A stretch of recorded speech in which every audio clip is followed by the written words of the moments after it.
हनुमत काटेगा वसुधा का मंगलसूत्र और देव की जान पर आएगा बड़ा खतरा। जी हाँ दोस्तों, सीरियल वसुधा के आने वाले एपिसोड में दर्शक देखने वाले हैं एक बेहद चौंकाने वाला मोड़, जहां करिश्मा हनुमत को वसुधा के खिलाफ भड़काएगी और उसकी बातों में आकर जब वसुधा सोई होगी तब हनुमत गुस्से में उसका मंगलसूत्र काट देगा। जैसे ही हनुमत वसुधा का मंगलसूत्र काटेगा, उसी समय देव अपने कमरे में सोया होगा और अचानक उसके ऊपर पंखा गिर जाएगा, जिससे देव गंभीर रूप से जख्मी हो जाएगा। देव की चीख सुनकर सभी घरवाले भागकर उसके कमरे में पहुंचेंगे और देव को खून से लथपथ देखकर सभी घबरा जाएंगे। अविनाश तुरंत एम्बुलेंस बुलाएगा और सब लोग देव को अस्पताल ले जाने लगेंगे।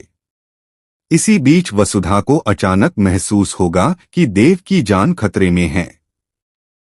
वह बेचैन होकर चौहान हाउस की ओर दौड़ पड़ेगी। तभी हनुमत उसे रोकने की कोशिश करेगा और पूछेगा कि इतनी रात को वह कहां जा रही है। घबराई हुई वसुधा कहेगी, बाबू शाह, देवसर की जान को खतरा है, मुझे इसका एहसास हुआ है, मुझे अभी उसके पास जाना होगा। इतना कहकर वसुधा बिना कुछ सुने भाग जाएगी और हनुमत भी उसके पीछे दौड़ पड़ेगा।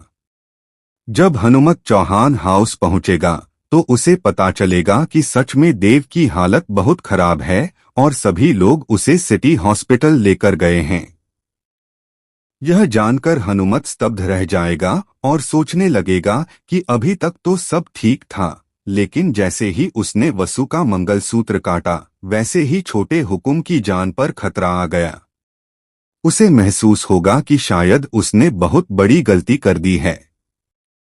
दूसरी ओर वसुधा को भी यह एहसास हो जाएगा कि देव घायल हो गया है और उसकी जान खतरे में है। अब सवाल यह है कि क्या हनुमत अपनी गलती मान लेगा और देव और वसुधा के रिश्ते को स्वीकार करेगा या फिर उनका प्यार एक और परीक्षा से गुजरेगा। लेकिन दोस्तों, कहानी यहीं खत्म नहीं होती, बल्कि अब शुरू होता है असली ड्रामा, क्योंकि अस्पताल में देव की हालत इतनी गंभीर होगी कि डॉक्टर कहेंगे हमें तुरंत सर्जरी करनी होगी, वरना मरीज को बचाना मुश्किल होगा। वसुधा जैसे ही अस्पताल पहुंचेगी, डॉक्टर उसे रोक लेंगे क्योंकि वह इमरजेंसी वार्ड के अंदर नहीं जा सकती।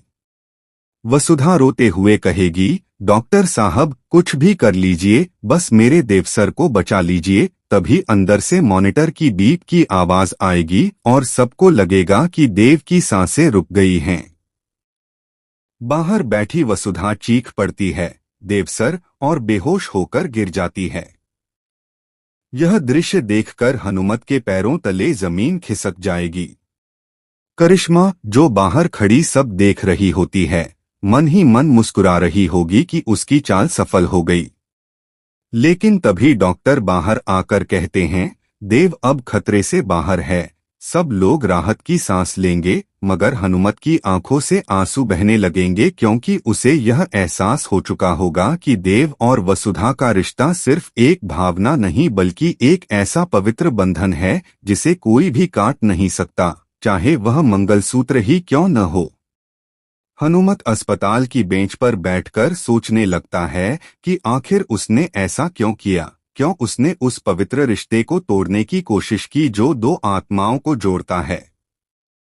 उसे याद आता है कि कैसे वसुधा ने उसके लिए, घर के लिए और देव के लिए हमेशा अपनी खुशियों की कुर्बानी दी है। उस वक्त उसका मन पछतावे से भर उठता है।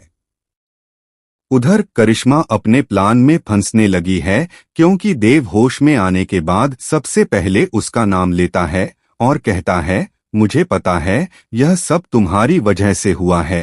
करिश्मा चौंक जाती